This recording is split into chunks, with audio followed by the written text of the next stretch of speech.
Welcome to the Danny Clinkscale Reasonably Irreverent podcast. Insightful and witty commentary, probing interviews, and detours from the beaten path.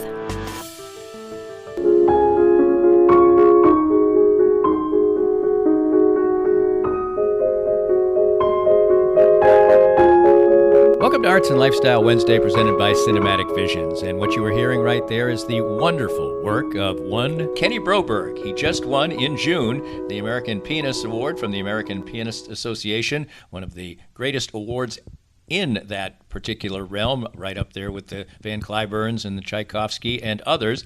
And our other participant today is Stanislav Udainich. He actually won the 11th Van Cliburn International Piano Competition in 2001. He is an associate professor of piano and music at Park University, and that is where he and Kenny got together in 2016 after Kenny grew up in Minnesota, moved on to the University of Houston, and then came to Park University all along the way, racking up all kinds of tremendous performances and accolades in the world of piano. And these two have gotten together and created a great relationship between teacher and student. Two great musicians sharing and building and battling at times and looking towards the future as well. In winning that particular award, Kenny gets a variety of concert bookings as well as monetary awards as well. And we'll get into all of that, the competition, the joy, the passion for music, all of it straight ahead on Arts and Lifestyle Wednesday, presented by Cinematic Visions. It's our pleasure to speak with Kenny Broberg and Stanislav Udainich. More of Danny's Reasonably Irreverent podcast after this.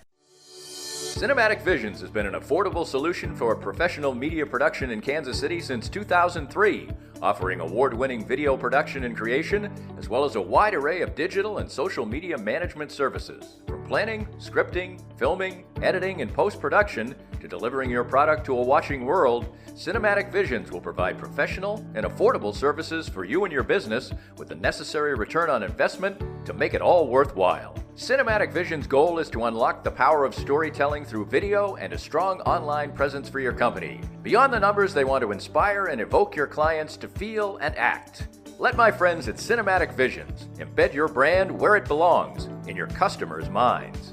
You can find them online at cinematicvisions.com or with a quick phone call at 816-600-6300. Time to spend a few minutes with my good friend Jeff Dillon from Dillon's Heating and Cooling. And Jeff, what differentiates your company from others in the industry? Plain and simple, we're honest.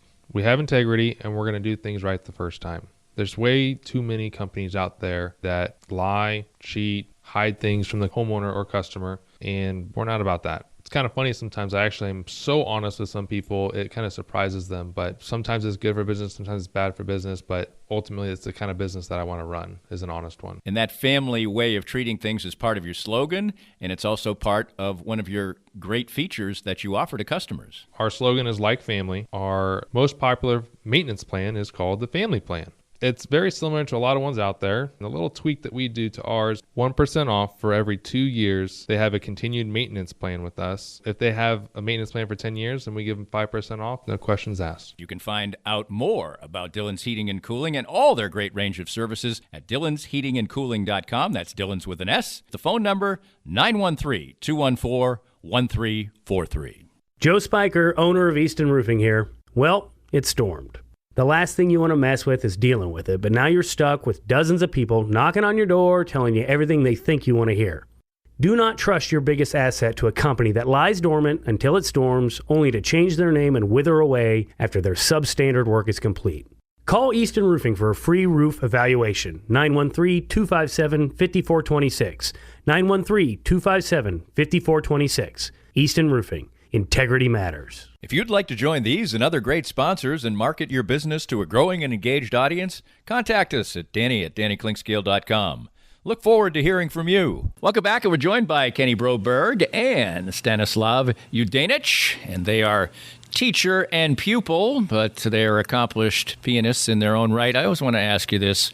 My wife's an opera singer, so I should know all these different variables. You know, it's seen as the fancy way to say it is pianist, but I hear some people just flat out say pianist. What do you like? I think I probably prefer pianist. There are too many jokes that come with pianist. Well, I'm glad I cleared that up, so I'll go with the simple version of that. And let's start off, Stanislav, you obviously are the person who is the teacher of Kenny, and we talked about his great accomplishments and your great accomplishments in the Open. Let's start out with you, Kenny. You grew up in Minnesota, and you also eventually would play sports and everything, but how did you come to the piano? Well, my parents happened to have an upright piano. It was a wedding gift from my maternal grandmother. So we had a piano in the house, and my brother started taking lessons, and I actually started on violin and played violin for a couple years. But I really wanted to play the piano, and eventually I kind of just settled on the piano. It's a lot easier to make a good sound on the piano when you're young than on the violin. So parents probably appreciated that too. Eventually, I would think. And I think they actually wanted me to stick to the violin because my brother was already playing the piano, so they were thinking that they could get a duo going or something. But I really wanted to do the piano. Kenny, it's so interesting that this is the same story I had. Really? I didn't know that. Yeah. Do tell. Same. But it was easier for me, more natural, because all of my parents were musicians.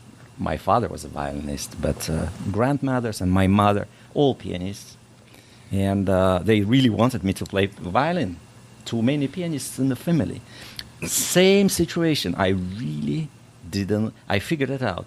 It is much harder to start with. Yeah. the violin, because you don't have the notes there. You just have to hold this instrument in the most unnatural position, twisted hands and twisted neck. I was just crying. And this horrible squeaky sound coming out. By the way, my daughter is a great violinist. So obviously each one of you came to the piano in the way that we just heard. When did you feel, Kenny, like you had some aptitude for it? I'm not sure I ever thought about it like that. I just knew that I liked doing it and wanted to, keep doing it. And I was always pretty much just obsessed with music, and it's, pretty much all I ever thought about. Stanislav, you? My situation was, again, similar somewhat to begin with, but then different, because I saw and heard music in my home from the moment I was born, even earlier. My mother was playing exams at the conservatory. I was inside of her, right? So for me, it wasn't any mystery. I saw how much work it takes for them, for their students to practice, to perform. It was a natural environment, and not necessary that I wanted to do the same in the beginning, right? And so it took a lot of time for all of them to convince me that I have to practice. Yeah, so instead of being on, sitting on the piano, I would go under and do other things, whatever, but not playing. And I figured it out by the time I was 13. But before, of course, I played already before it when I was 10 with the orchestra and recitals, whatever. But when I was 13, I started, I wanted to play it. Because it was on stage, I played Greek concerto with the National Symphony. Something clicked in my heart. It was unbelievable how much pleasure I had on stage. Since that moment, they couldn't take me out of piano. But it was a little bit, 13 is not, it's a little bit late, I would say. Right, 13 wouldn't be considered a prodigy, for instance, at that point in time. Earlier. You see these kids now, 7 years old, they play. So anyway, that's my story. So you mentioned you didn't feel like that you had that click moment, but obviously to rise to the levels of accomplishment that you have, there must have come a time where you looked around or people were telling you, you got something here, Kenny. Yeah, well, I think that I kind of realized that when I started doing competitions and doing well in them, that, but I always had teachers that told me that I was good enough to do this professionally. I always had teachers that believed in me, from Stanislav to my former teachers, Nancy Weems and Joseph Zins, when I was growing up. So I always had their support, and they always believed in me probably more than I did myself. You played sports and would play sports in high school. It seems so almost unimaginable that somebody could balance it's one thing to, you play basketball, then you play, hockey in a different season, or you play football, whatever. But to be good enough to play high school sports, but also to dedicate the time necessary to be an athlete, was that very difficult, or did you feel like that balance helped you out? Oh, no, it didn't at all. No, high school was, I didn't practice as much in high school. Yeah, but it was still, it was still good for me. Right. And actually I kind of had a deal worked out with the school. I would, they had a piano there that I would use in the choir room, and I only had to take 3 classes. So half the day I got to practice, and half the day I went to class. You also would be a very accomplished competition pianist as well. I'll use pianist with him and pianist with you. How's that sound? Is that fair? How do you find what is the two things almost seem a little bit of a dichotomy? There's competition in any area of endeavor, yeah. But music doesn't seem to be maybe the same as playing a sport or something. Is it difficult to get into the competitive aspect of it? Yeah, no. You see, first of all, it's a complicated question. Yeah, whether these competitions are actually necessary in the music. They are not exactly. I wouldn't tell that they are fair, in a way, because if you take the sports, for example, and not actually all kind of sports, but most of them, you see who is the winner, and you see who is faster, right? In our field, it is very difficult to determine, and especially if we're talking about these big competitions, like the major music competitions. Of course, every competitor who passes, who gets accepted to come to compete, they are all great players. Yeah, and then there's a big jury of different tastes, different backgrounds, and they have to come up with one decision somehow, and that's always drama. It's like a lottery, right? And so there were pianists like Vladimir Horowitz, for example. He didn't believe in competitions. He didn't want to hear about them. He never went to sit in the jury, etc. And I wish we would start our careers not making these competitions, but we would have great impresarios who would understand what real musician is, what the real talent is, and just start the careers without that. But unfortunately, somehow it became a norm that these big competitions, they help to start your careers.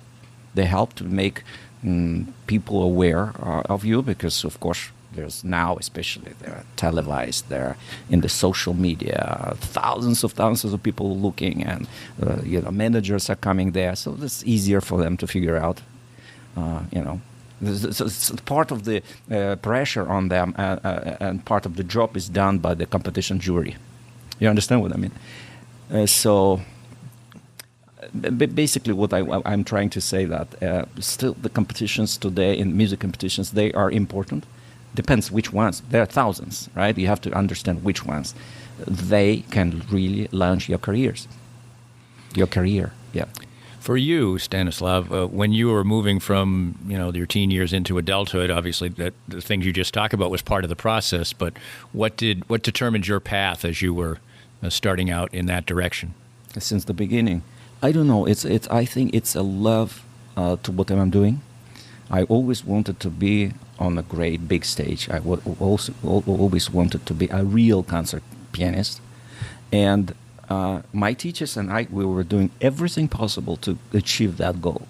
And kind of in my mind, I knew where I should be, because of course it's a step-by-step process.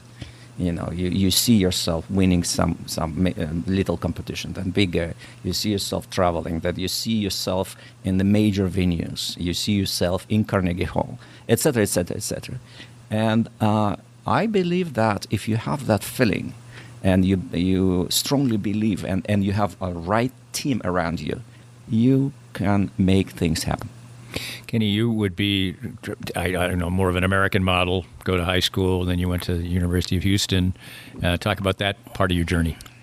Yeah, well, when I first went to college, it was really my first opportunity to just practice, just focus on music all the time, to the detriment of my other classes, actually. But I didn't care because I knew that this was my time to try to really get a lot better. And even in my first couple years at the University of Houston, I got a lot better. I learned so much of the repertoire that I still play, and really made tremendous strides, and started entering competitions then, and that really gave me the foundation that I needed to, go to, some of the bigger competitions like the Clyburn and Tchaikovsky, and it really gave me the foundation that I had when I came here to study. How did you get from Minnesota to Houston? Well, my teacher in Minnesota had sent a student to the University of Houston before to my teacher at University of Houston, Nancy Weems, and so that they already had a pre-existing relationship, and I auditioned everywhere, and got into big schools, big conservatories, but after meeting Nancy and talking to her and playing with her, I felt that was the right choice, and the money also lined up well for me there. So I got the scholarship offers that I needed, and it really turned out to be the absolute best decision. Nobody could have been a better teacher for me at that time in my life than her. How different is the European model? Or you grew up obviously in what is now Uzbekistan.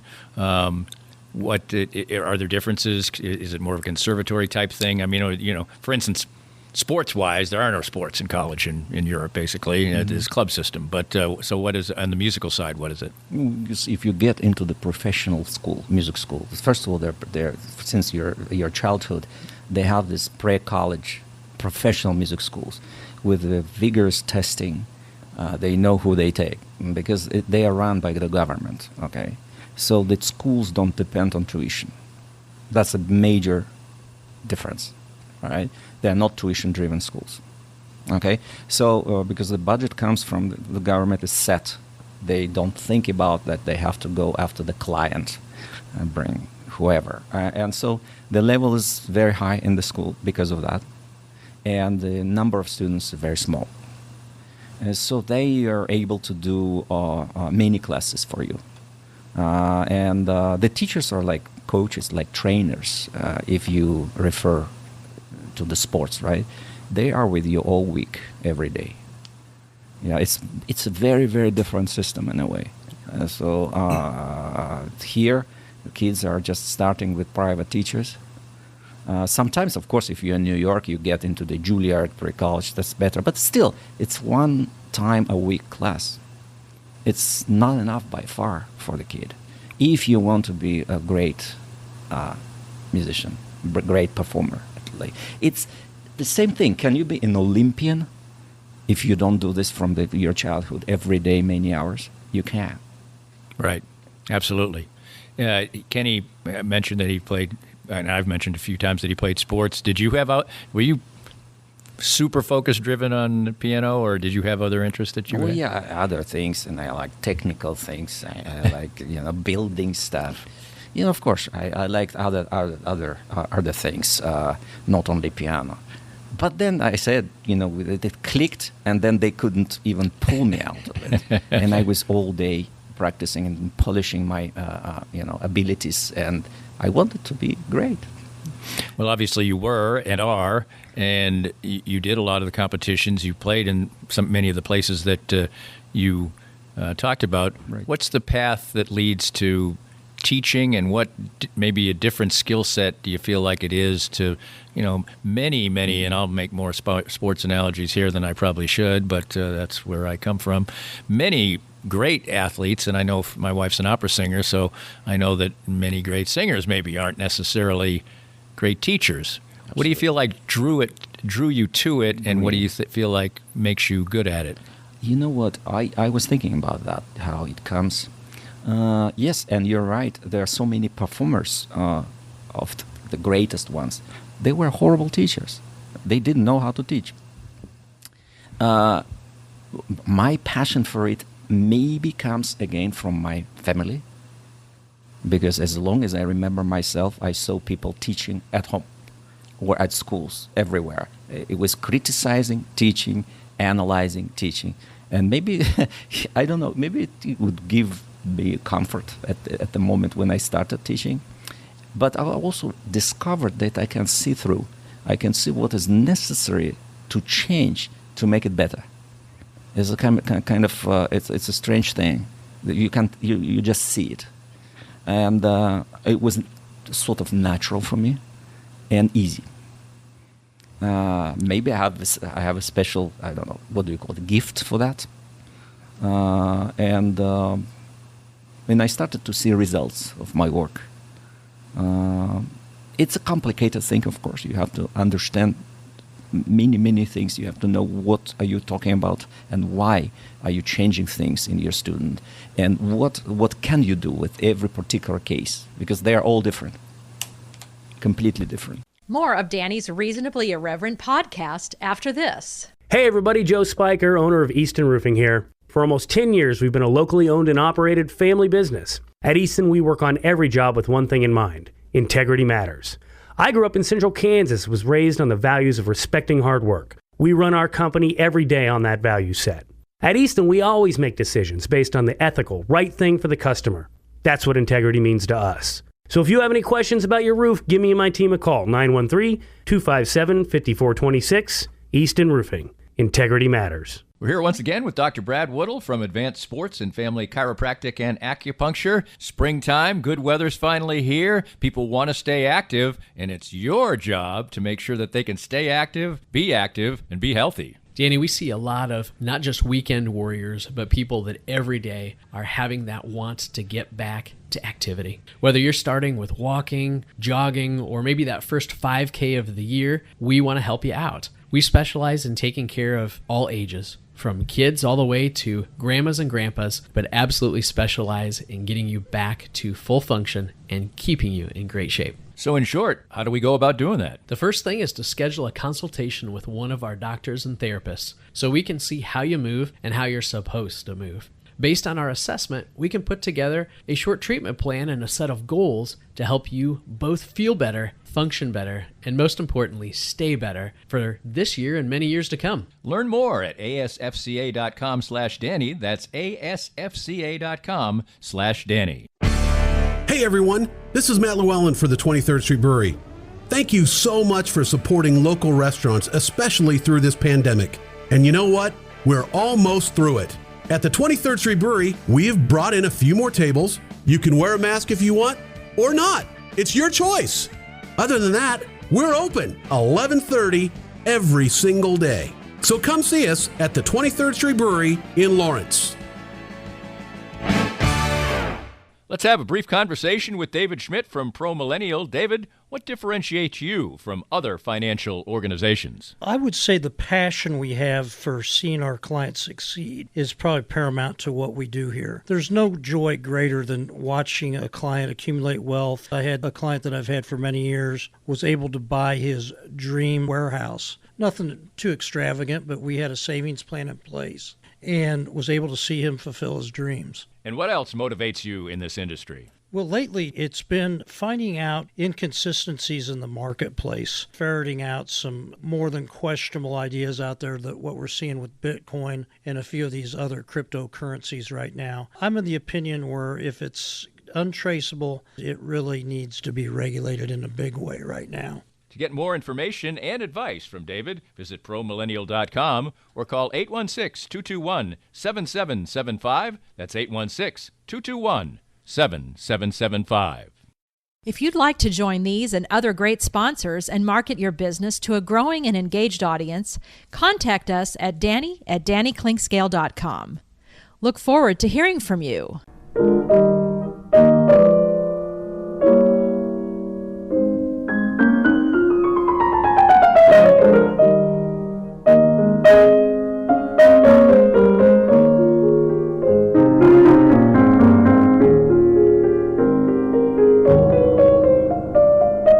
guests are Kenny Broberg. He is the winner of the American Pianists Association American Pianists Award, and his coach and an associate professor here at Park University, Stanislav Udainich.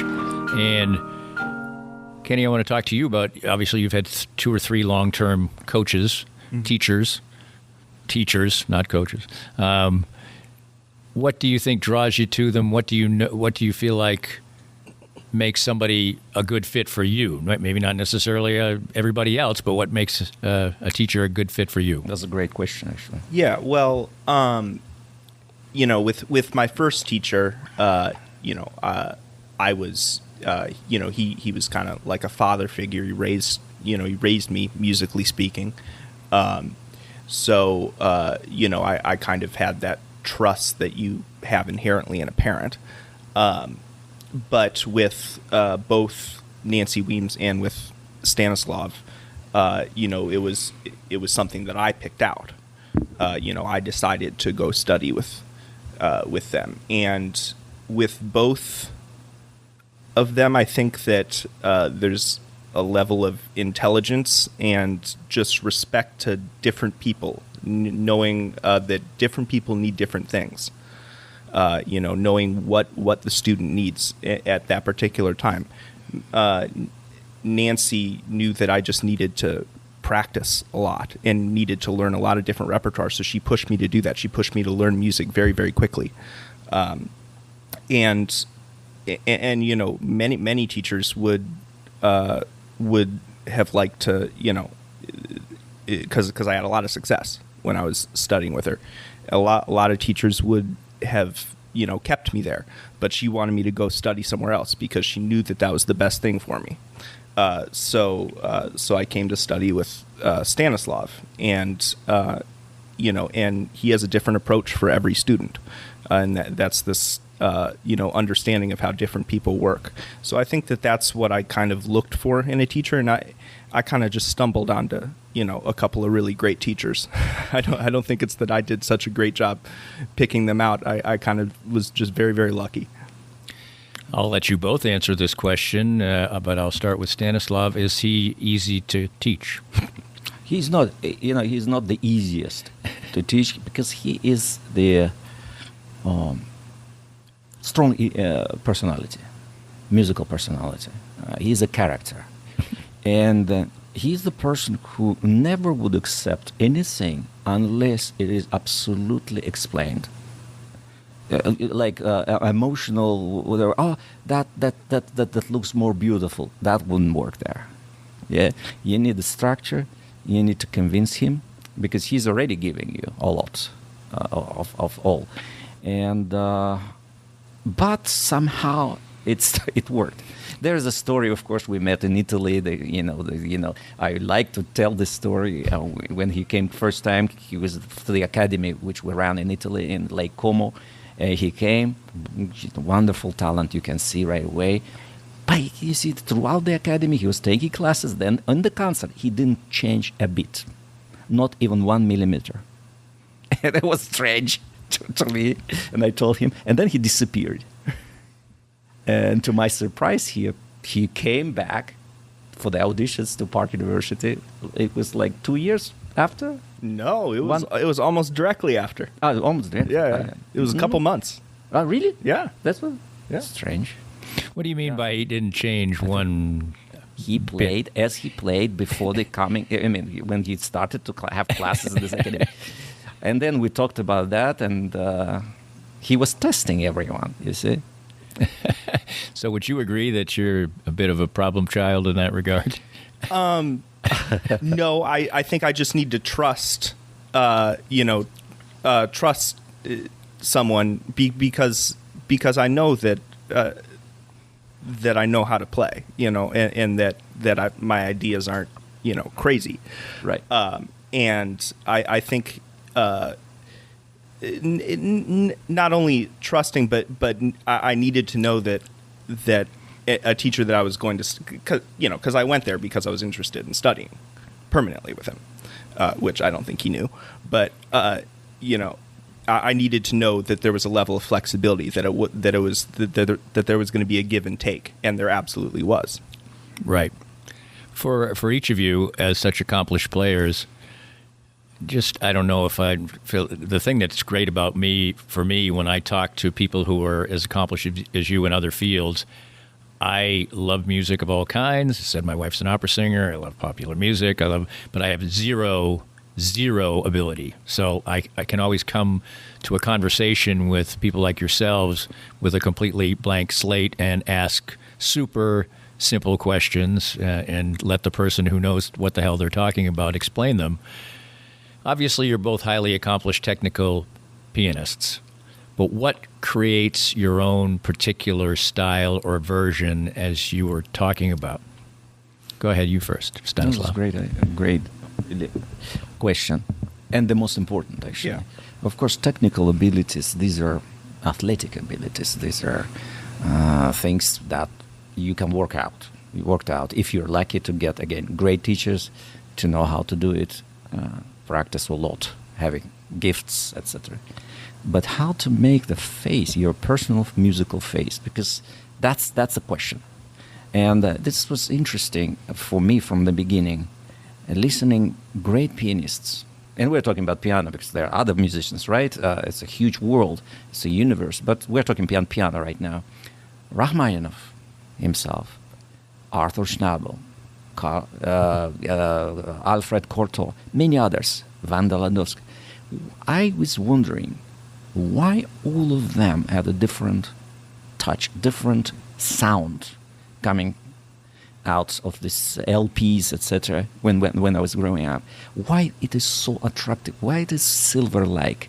Why it is so different comparing to the modern sound? And so this was the research of my life as well. Why it is, but it's not just because of sound. It's not just because eventually I figured out it's not because of just some kind of different recording or different pianos. It is about their education. It is about how they learned about composers, about inside of the lives of the composers, about the composer's intent. It is very important to understand for all of us. It's not our music we're playing. We are resurrecting the thoughts and souls of those geniuses, and we have to be close to them in order to even to be touching what they put on paper. And this is a lot of things to know. This is a long education. This is a hard work. We are also we're constructing buildings when we play pieces. Many people think, oh, he's just listening and playing the tune, just whatever. He's talented, no problem. There's no work behind. That's not truth, at all. Our lives are not easy. It is not to be easy. It's not easy to be interpreter. But what we strive towards is to resurrect. I like to say it. Resurrect the composer's soul. When it happens. Something happened to your heart. Something happened to your. Couple of times it didn't happen a lot of times in my life during the performances when I felt I touched something, which I cannot explain what, but it was very strong. I cried. But wow. Usually, many people cry when they listen music, right? Many. It's not that case. It's not because of the beautiful music. I said something was really connected to the composer. And that's what it is for me. How about for you, Kenny? Yeah, this is a very paradoxical kind of a thing that we are playing other people's music, yet the people that do it best, there is their own individuality to it that, when you hear Horowitz play, you would never mistake it for anybody other than Horowitz. He has his own unique sound, yet when he's when he's at his best, he's absolutely doing this, resurrecting the composer. It's a paradox, but I think that I also think that this is the most important thing. That and that's what will give you your individuality. This kind of purity of purpose. Yes, there's a lot of modern recordings also, modern musicians now, because the recording is available. You can hear all that, and the quality of recording is getting better and better, and they can even put note by note, to cut note by note to make your playing perfect. And so that brought us to the problem that everyone starts to play generic playing. Now I can't You don't tell. know who is playing. No. But old recordings, you can always tell. Always. I can tell when it's It's a Rubinstein, timing. Horowitz. Yeah. Phrasing, timing, touche, sound, pedalization. I mean, there are many professional things I don't want to, bore the listeners with. But that's what Kenny is doing. That's what he wants to do. He wants to have, as I say, his own musical face while he's performing. I can't recognize his playing. Right. Is there something that in the musical world maybe they're going to have to put a label on the recordings and say, this was recorded without blah, blah, blah, so that people, because like you say, if, you can auto-tune a fairly bad singer and make them sound good and all this other stuff. Now, if you're going to play in a concert hall or something, there still are fancy ways to do that even now, but it just sounds like we're a little bit at a crossroad as far as great classical music. Well, the concert hall is the most honest the most authentic kind of music making. The albums, CDs, recordings, it's like they're made in a laboratory. The engineers can make anybody sound like anything. Concert halls is, if you go hear an artist in a concert hall live, you really get an idea of who they are. Right. Well, speaking of the concert hall, obviously we're speaking with you Kenny, after you win one of the prizes in all of the world of piano, and that is the American Pianists Award. You talked before, and you both have talked before, about the vagaries of competition. You've been in a lot of these competitions. You've been in this competition a lot, and we talked about the fact you were an athlete when you were younger. What was it like to... You won the silvers and bronzes, but you hadn't, won that many of the very top prizes. What was that? What is that frustration like? Or do you realize I'm playing brilliantly? And as Stanislav talked about, this is a judged sport. Yeah. But still, is it frustrating? Yeah, but it is subjective. Like Stanislav said, it's this isn't something that can be measured. This is something that that takes a lot of education and just personal opinion. So yeah, it is kind of a lottery. You can't, if you think about it too much, it's just going to drive you crazy, because oftentimes there are no clear answers. What's your take on that? And as a teacher, you're obviously pulling for your student, your student very hard, and you probably think sometimes, well, he got screwed, or to use plain language. Exactly. So what is that like from a teacher standpoint? To see, you mean to see how he grows into the gold, or what do you mean? Well, how frustrating is it for you sometimes when you think, well, he was the best and he didn't win? It is catastrophically frustrating. Yeah, very, very angry. In some occasions, and but you see, it's not only with Kenny, for example. It's when I sit in the jury, right? And sometimes I think something major is coming, and that's the winner, and then the result is completely different, and that's even more depressing for me. That's our world, and so I have to accept it, because we cannot fight. Lately, people don't even talk. Discussions are prohibited lately.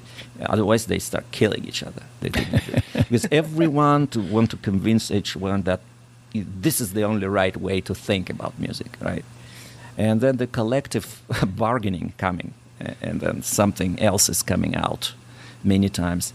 Everybody is lucky when everybody sort of agree, majority, and we get the talent. Real talent winning competitions, but many times it's not happening. Real talent gets behind, even not passing to the rounds. Wow. I'm not talking about the final.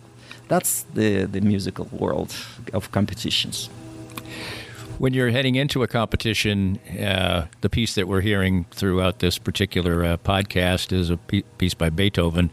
Are there things you select? Are there things that are standard that have to be done, like in skating where you have to do a certain thing, or how does that work? Why don't you start first, Stanislav? No, there is sometimes some of these events, competitions, music competitions, asking a particular style in particular pieces to be included in the program. Some of the competitions were just every single piece, just classical period. So you have to play a sonata by Mozart in this round, or Mozart and Beethoven, or you choose. And then you have to play some etudes, and they say by Franz Liszt, by Chopin, and by any Russians or any other one. And then you have to play a romantic piece. Then the other round, you have to play chamber music. Then you have to play with orchestra, maybe chamber or concerto, and then the big. So, but other competitions, and lately more and more, they give you a free choice. So you build the programs, long programs, like Clyburn, for example, have several rounds, and you have to play 40 minutes, 50 minutes, 60, let's say. I don't know. And if you pass, you play different programs, and you put yourself as an artist, a radio thinking artist. You have to give your best to the world, and to convince juries and the public that that's the best you're doing. That's how it works. And for you, what we talked before about how you have to be comfortable with situations, negotiate them, be a strong personality as you are. What do you feel like when you're going into a competition, as far as when you have some latitude in what you're going to play? Yeah, well, I like to be able to pick my own repertoire. So the Clyburn competition is more like that, where there's free reign. If you're a specialist, if you're a Chopin specialist, you can put a program of all Chopin. In the Tchaikovsky competition, for example, it's different. It's like the first kind of competition that Stanislav described, where there are certain requirements. They want to make sure that you can play different styles, which I also think is good. You should be able to play all the different styles, but at the same time, some people are specialists in different things. Some people are play Bach, and that's what they're good at. Right. So for me, I like to play all styles. I don't like to exclude anything, because every style has something about it, and every period of music has something about it that's special and unique, and that's interesting to me.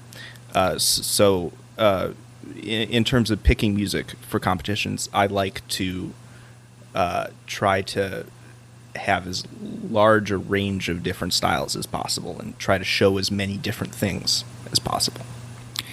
We could go on for hours, and podcasts have a pretty free reign, but not hours.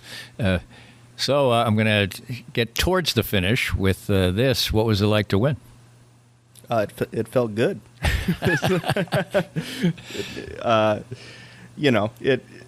It's just another opportunity for me. It's another opportunity to winning or losing. This is not what music is about. And that's really the only healthy way to think about it for a musician.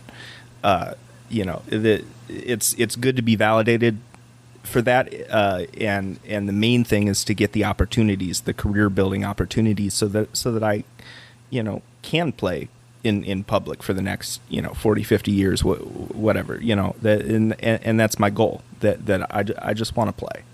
And so anything that gives me the opportunity and the resources to do that, then I'm grateful for that. Stanislav, you described it as catastrophically frustrating when your pupil loses. What's it like when he wins? It's fantastic, and especially in Kenny's way. I always believed in him, and I told everyone when he came. I said, "This is the really great hope for the American pianism. He's a truly American pianist." And he should be playing. He should be playing non-stop. He should be on the biggest stages. He is gold, not because of gold medal. He's a golden talent. And he will resurrect what was well forgotten in today's world of piano, and he will keep the traditions the best and most noble possible way. And I will do everything possible to help him to have his real world-class career.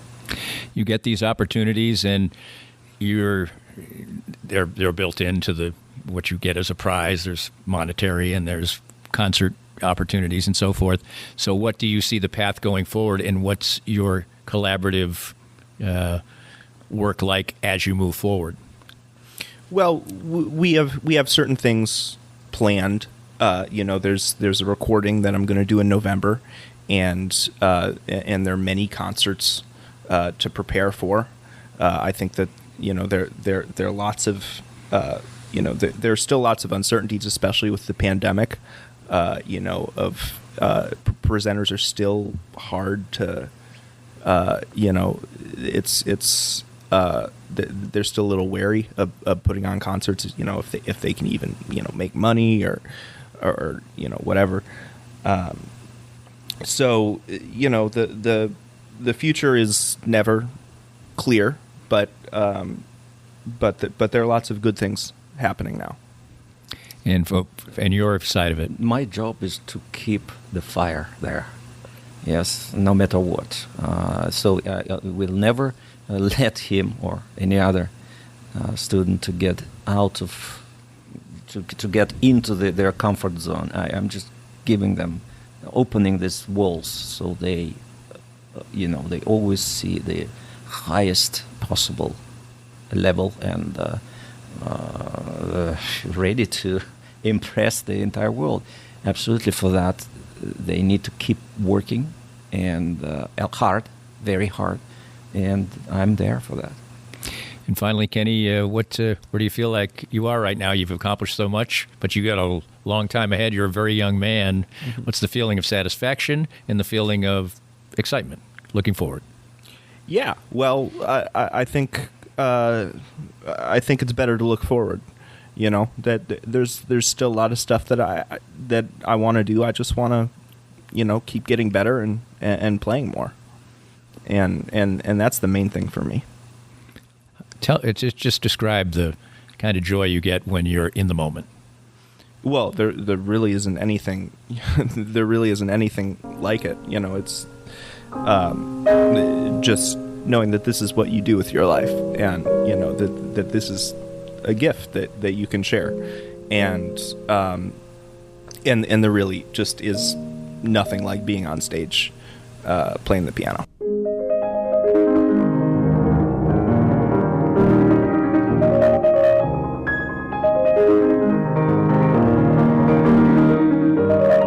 We hope you enjoyed the latest Danny Klingscale Reasonably Irreverent podcast.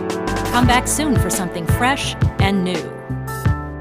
This podcast was made possible by our great sponsors like Cinematic Visions, an affordable and award-winning solution for professional media production since 2003.